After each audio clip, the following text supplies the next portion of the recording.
The Big Bear Builder Airplane Channel. Hey everybody, today's video is about the Piper Cherokee or PA-28140.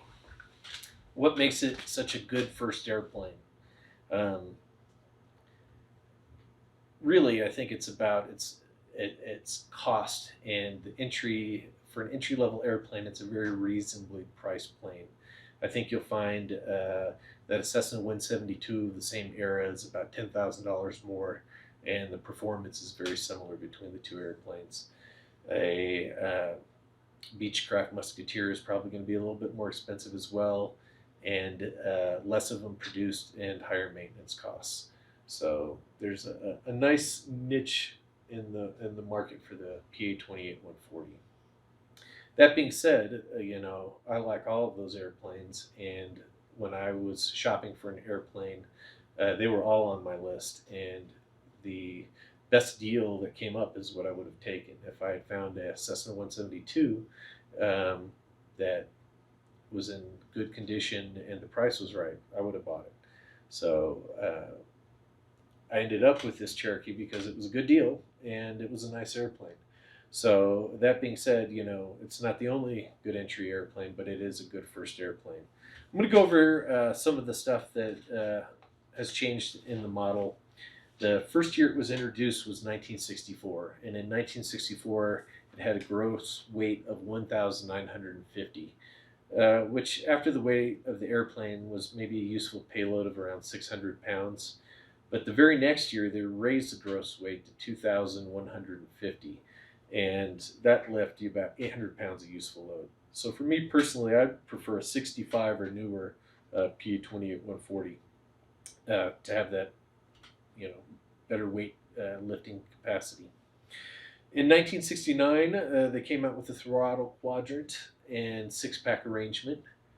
Prior to that, they had a push-pull of fuel and leaning of the carburetor, similar to a Cessna. And the instrument, they called it kind of the shotgun approach, where they were kind of in their hodgepodge. I don't really think that would dissuade me. Yeah, obviously it didn't. I bought a 67 and that's the arrangement I have. Really, once you've been flying your plane for a month or two, you're going to get used to where the instruments are, and your scan, if you do IFR training, is going to be adjusted to your plane. In 1970, the trim wheel moved from being a crank up above to a wheel in between the seats. I have the crank on the ceiling, and the way I remember it is always clockwise, like you're screwing a screwdriver, screw into the sky, screw out to go down. That helps me remember which way to turn the crank handle. We'll go over some of the benefits of the Cherokee 140. The Cherokee line started right off with the Lycoming 0320 engine. A comparable year Cessna is going to have a Continental 0300. The 0300 is a six-cylinder engine, so it's going to be more costly to maintain and for overhauls. The Lycoming engine is known as being a pretty bulletproof engine, and I'd prefer the Lycoming over the 0300 personally. Cessna switched over to the 0320, but those tend to carry about a $10,000 increase in price. So this Cherokee with an 0320 might be in the $25,000 range. A Cessna with the 0300 might be in the $35,000 range. And a Cessna with the 0320 Lycoming might be in the $45,000 range. So you're getting a good bang for your buck in the Cherokee 140. It's a stable airplane, which makes it good for IFR training. It's got 2+2 seating. What they mean by 2+2 is 2 adults and full fuel, no problem.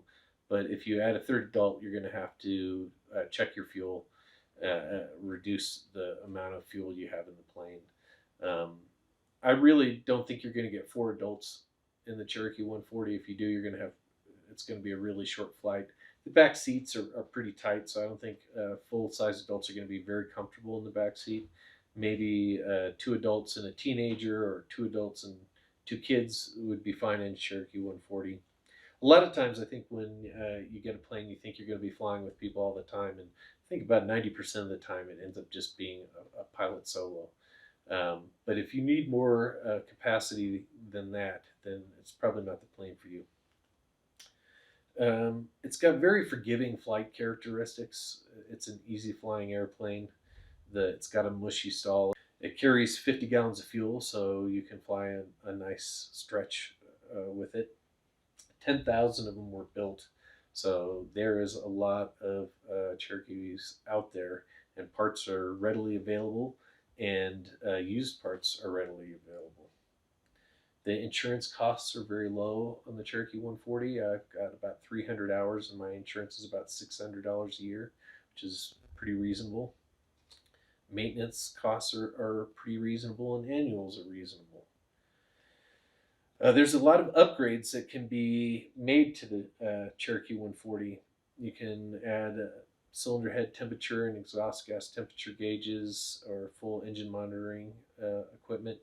The Horner wingtips are a popular upgrade. They came with kind of a bulbous round wingtip. This is the Horner wingtip pictured here. That was one of the first upgrades I did. That gives you another 100, 150 feet of lift and maybe a couple miles an hour on the top speed.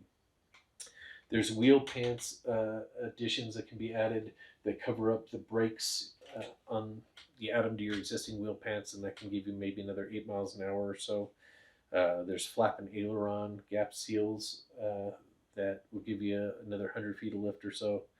There's a 160 horsepower upgrade where you get higher compression pistons and install them. And this plane, when I purchased it, already had the 160 horsepower upgrade. I added the power flow exhaust. Sticking out here, that's not the standard exhaust. That's a power flow header system, and it gives you a nice boost in horsepower. This year, it was time to overhaul one of the mags, so instead I upgraded to the Surefly electronic ignition, which replaces a magneto. It has an overhaul of about 2,000 hours, so it's really the life of the engine. And it's a nice upgrade. I have vortex generators on the inboard part of the wing. There's two companies that make vortex generators for the Cherokee 1. The vortex generators come all the way out to the end of the wing, and they're on the stabilator. And then Plane Dynamics has a set that cover the inboard portion of the wing and just make the inboard portion of the wing more efficient. And that's what I have on this. SkyTech makes a lightweight starter, and it also is a faster spinning starter. There was also a recurring AD, I seem to recall, on the Bendix starter that was on the airplane. I upgraded to the SkyTech, saved a couple pounds in weight, and it cranks the engine up really fast and easy. I think a nice upgrade is to get an aircraft cover. If you're going to leave this out on the ramp, a lot of times the older planes, the door seals will leak a little bit. And if it leaks water in there and it gathers down in the insulation around the spar, wing spar, where it meets the fuselage, you can get corrosion there, and that can be a problem. So if I was to leave it out on the ramp, which I do, I have a cover and I keep it covered. I would suggest buying a cover if you plan to leave it on the ramp. There's a prop mod, Plane Dynamics sells as well, that puts a little Horner type tip on the prop. You can send it to a prop shop and pay for the upgrade, and it'll allow you to put a couple more degrees of twist in the prop, but it's supposed to not really cause much loss of performance on climb, and that can give you another 4 to 6 miles per hour of speed. U Avionics makes an instrument called an AV30, which is like a glass panel upgrade, and you can replace a couple of the instruments in there with two AV30s and lose your vacuum pump system. That's a nice upgrade. That's kind of more reasonably priced to do some glass in an older airplane. A lot of times in an older airplane, it doesn't make a lot of sense to upgrade to a glass panel because of the cost, and doesn't add enough value to the airplane for the cost it costs to install. But that one in particular can be done a lot less expensive and might be something that you would enjoy. The upgrades mentioned here, I wouldn't do with the hopes of being able to sell the airplane and get the money back out. I would only do them if I plan to keep the airplane and I wanted to enjoy the benefits of those upgrades. Uh, a lot of people say you're never going to turn a Cherokee 140 into a Bonanza. So if you want the performance of Bonanza, don't do any upgrades and save the money. And then later on, sell your Cherokee and get a Bonanza if that's what you want to do. For me, I've done upgrades every year that I've owned the plane because I've enjoyed the benefits of those upgrades in my flying. I understand when I go to sell it, it might sell faster, but I'm probably not going to get much more for the airplane. So take that into account if you decide to do any upgrades. The climb rate of the Cherokee 140, the book says 650 with the power flow, the 160 horsepower pistons in there, and the Horner wingtips and the VGs on there. I climb out regularly with full tanks and me solo at sea level, 950 feet a minute. If I'm climbing at a big bear solo with full tanks, I probably climb we get a density altitude here of 8,500, 8,600 regularly. Sometimes in summer it's 9,000. I'll climb out of here 450 feet a minute. If it's me and an instructor, two adults, good sized guys, and full tanks, I might climb out at 250, 300 feet a minute. So if you're going to be climbing out of a high density airport and you want to carry more than two people, the Cherokee 140 is probably not the plane for you. I cruise probably at about 109 knots with still air up at altitude. Um, that is pretty comparable to the Cessna 172, so I think their cruise is, pretty close to the same. I burn about 12 gallons an hour, 12 to 13 gallons an hour if I'm climbing at full power. If I'm cruising, I usually cruise about 8 gallons an hour. Um, the glide ratio on the Cherokee 140 isn't great. I think you probably get a better glide ratio out of a Cessna 172. The wings on the Cherokee 140 are referred to as the Hershey bar wings or constant chord wing, and it's a good lifting wing, but it doesn't provide a great glide ratio.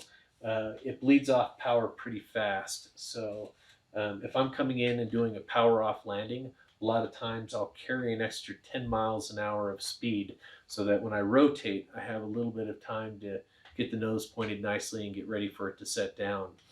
If I come in and rotate at 75 miles an hour, the thing's going to squat on the ground really fast. So that's one of the flight characteristics to keep in mind. It's also probably why it does very well in crosswind landings because it's going to set down pretty quick. I landed a couple weeks ago at night with a 15 gusting 25 direct crosswind, and the plane handled it very well. So it's a good flying airplane. I think sometimes people complain that it's too easy to fly, but for a beginning pilot, I think an easy flying airplane is an advantage. Um, if I was going to be looking to purchase a Cherokee 140, one of the first things to do is find a mechanic for near the plane that you want to look at who isn't associated with the owner and hasn't been working on that airplane to do a pre-buy inspection. To not do a pre-buy inspection is to potentially get a lemon, and I think you're courting disaster if you do that. Get a pre-buy. There's a service bulletin 1006, which is to remove the wing tanks and treat the spar behind the wing tanks. I would like to see that done on a plane that I was thinking about purchasing. There's an AD that just came out a month ago. This is 2020. That requires an inspection of the wing spar where it comes into the fuselage to make sure there's not corrosion there. If I was looking to buy Cherokee 140, I'd either want that done or I'd want to do that as part of the pre-buy, and that's something to consider. I wouldn't want to buy a Cherokee 140 probably that has been kept coastal near saltwater. They didn't treat the planes for corrosion when they were built, so I prefer to buy one from a drier climate area um, like Arizona or California, not coastal. Um, You want a plane that's got full logs. If it doesn't have full logs, it's going to really lower the price of the airplane, and that's not only you when you purchase it, but when you sell it. So keep that in account when you're looking at airplanes. Most people prefer that you have the full logs. I'd want a Cherokee 140 that's been run regularly. You know, a lot of times you might see a plane that's only got 200 or 300 hours on the engine. But if that plane's been sitting, not running for 2 or 3 years, I'd much prefer to get a plane with mid-time engine that has been run 50 or 60 hours a year for the last 4 or 5 years, where the person flies it an hour a week or every 2 weeks regularly. The Lycoming engine doesn't like to sit without being run for a long time, especially if it's a moist environment, because you can get corrosion on the camshaft and get pitting, and that can really kill an engine fast. So I prefer to buy a plane that's flown regularly. Um, the other thing that's going to affect the price is the engine and airframe time. Just as an example, this airplane had about 3,100 hours on the airframe, and the engine was mid-time at 1,000 hours. TBO is 2,000 hours on this plane, and I was able to purchase this plane for 21,000.